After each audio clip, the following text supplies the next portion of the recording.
সময়টা 2001 থেকে 6 এসএসসি ও এইচএসসি পরীক্ষা মানে ছিল নকলের ছড়াছড়ি। ঢাকার বাইরের বহু কেন্দ্রে অভিভাবক আর চক্রের সদস্যরা মিলে তৈরি করত নকল সরবরাহের এক অবাধ ব্যবস্থা। পরীক্ষার হলে ছাত্ররা কোমরে, মোজায়, এমনকি কলমের ভেতরেও নিয়ে যেত চিরকুট। কেন্দ্রের দেয়াল টপকে উড়ে আসত নকলের কাগজ।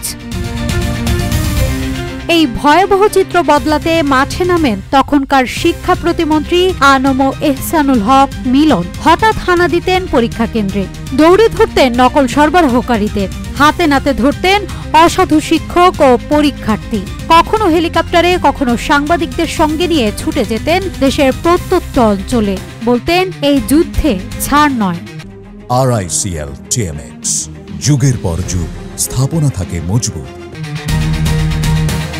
অথচ এক সময়ের দাপুটে ও আলোচিত বিএনপির এই সাবেক প্রতিমন্ত্রী আজ অনেকটাই পর্দার আড়ালে রয়েছেন। তার সময়কার 5 বছরে তিনি একাই পাল্টে দিয়েছিলেন দেশের পাবলিক পরীক্ষার চিত্র।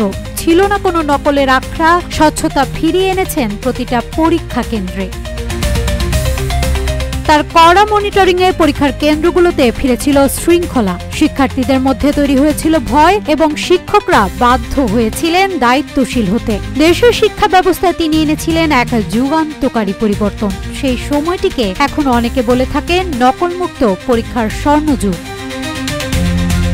তবে আজ সেই মিলন কেন যেন তেমন রাজনীতির আলোচনায়। এক সময়ের মন্ত্রিসভার সদস্য, বিএনপির আন্তর্জাতিক বিষয়ক সম্পাদক, আজ রাজনীতির অন্তর্মহলে। কেন্দ্রীয় কোনো কর্মসূচিতে দেখা যায় না তাকে, দলেও আছেন কিনা তা নিয়ে জনমনে ধোঁয়াশা।